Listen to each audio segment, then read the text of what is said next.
guts, no glory. Today I'm going to make something off of Pinterest that we've been wanting to try. So we're going to go ahead. I'm going to show you the picture of it here. Sounded very good, so we're going to give it a try. I'll make just a little bit of modification my way, but just in case, you can go to Pinterest and you can look it up exactly. But what it says is you get some boneless pork chops, which we've got over on the counter. We'll go over all of that in just a second. Some garlic powder, some black pepper, some olive oil, some Italian breadcrumbs, and Parmesan cheese. So, that's the deal with those. So, what I'm going to do is use, here's the Parmesan cheese. Okay. The traditional breadcrumbs. You can use Italian breadcrumbs, you can use traditional breadcrumbs, whatever you want to use. I've got some breadcrumbs since I already had some in the fridge. Here's the olive oil, obviously any olive oil. The garlic powder. And always make sure, guys, that it's garlic powder and not garlic not salt. Garlic salt, or you'll be puckering if you use garlic salt, because I'm going to use some adobo also, and in doing that it's got salt, pepper, and other stuff in with it. Sounds like my oven's ready. It's calling me saying, hey Brad, put something in. So I'm going to put something in, if you know what I mean. So anyway, so those are the ingredients, and we're going to do towards the end a little extra. We've got some queso fresco. It's a very mild skim milk cheese. It's real flaky. You can flake it over things, put it on salad, whatever. It's very crumbly. Real crumbly. So we went ahead and we shredded some, and that'll be at the end. I'll show you that. Okay.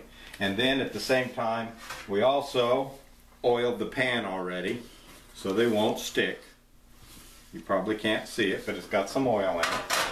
And now, and I'm also making on the side some Parmesan cheese pastaroni. So we're going to have that on the side with it. But anyway, alright. Now, what I'm going to do is I've put the breadcrumbs in here. I'm going to go ahead, add a little bit of adobo. Did you see how I measured that? That's how you measure it. Then you go ahead, do your mixing, get that adobo mixed in real good with your breadcrumbs. Okay.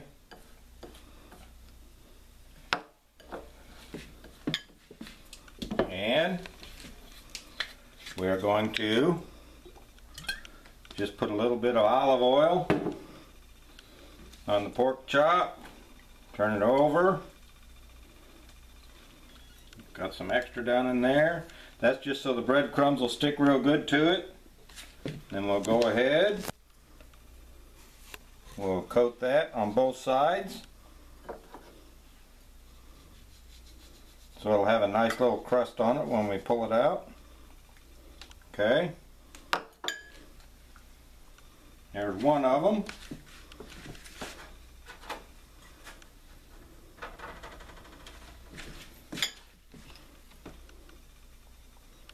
Whoop. Looks like I messed up, so I'm going to flip that over.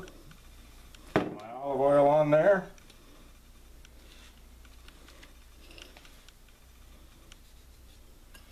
Do my breadcrumbs.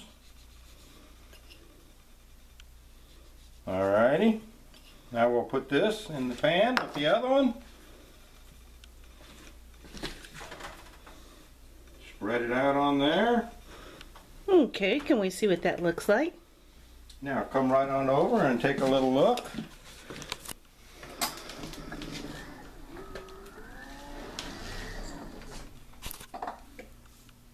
Alright.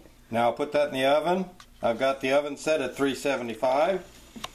Probably put that in for about 15 minutes, I'm guessing, because I'll check it. But then I'll take that out I'll flip those over and I'll go ahead and bread the other side and put it in for another 5 or 10 minutes, depending on how it looks. We'll check it. These aren't real thick. If the, obviously the thicker, the longer you're going to put them in there. Now you can use any kind of pork chop or any kind of pork. What we're using are pork chops that are filleted and wide open, so they are like two great big huge pork patties. They're butterflied. Yeah. That's what we're using because that's what we had on hand. But you can use pork chops with bone in if you want, or whatever kind of pork you want. So now also, these pork chops were March of 14. Why so old? Well, we have quite a bit of meat, and that's why we mark them, and we rotate, and that's where we're at on the schedule. But if you saw them, they're really good. No freezer burns. That's because they were vacuum sealed. Remember, look at my vacuum sealing videos, and you'll see that's why I vacuum seal. Your meat will stay fresh for years, not months. If you just throw it in there in the package that you get it in, it's going to freezer burn within 3, 5 months, whatever. So that's what we did. Now I'm going to go ahead and put that in the oven, let that cook. I'll set my timer up here. I'll set her for 15 minutes and check it, and we'll be back. And what was the temperature? 375. I told them already. All right, good job. All right, we'll see you in a few, guys. All right, we're back. Okay, I saved you just a little bit of time. What I did was I mixed another batch of the breadcrumb, but this time, now if you remember, I didn't explain it perfectly when I did it before. I only put the adobo and breadcrumbs on one side. Well, I have turned them over now after 15 minutes, and I put in the bread some more breadcrumbs, some more adobo, and some garlic powder, like it called for, and see the cheese? The Kraft Parmesan cheese. Alright, I mixed it all together, and then I recrusted them. You can see it on there. Remember, I put a little more oil, and then I put them back into the oven. We will set this for 15 minutes, alright, just like the other side. And when it comes out, then I will sprinkle our fresco crumbly cheese on top of it. Okay? Now, for the pasta, it's done.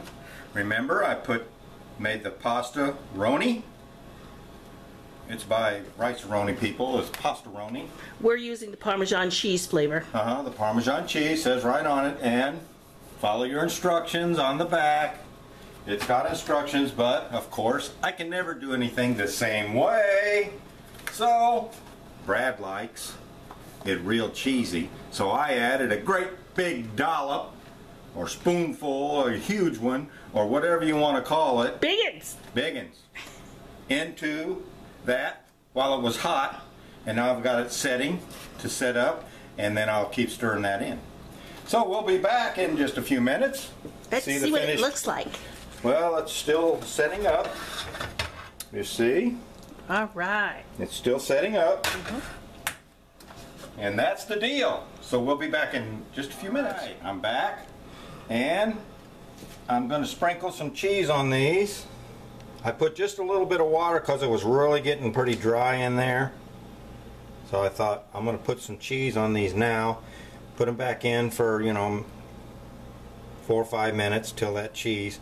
Remember the kind of cheese, and it's real crumbly. And again, you can never have enough cheese. Look at that, huh? Let's just get that all nice and moist. And this cheese is very moist also.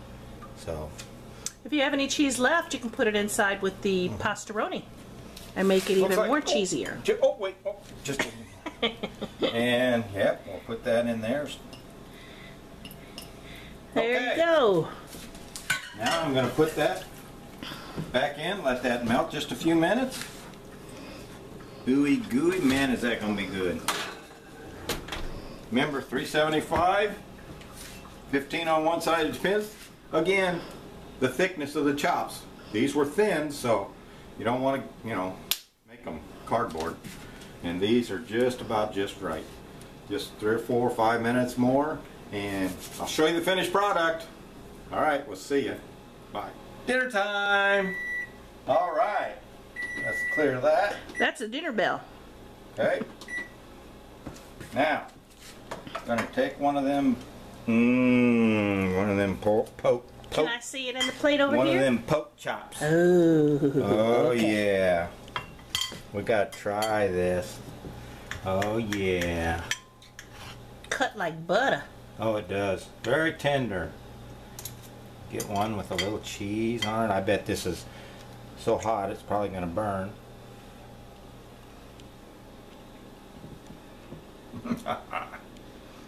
I amaze myself.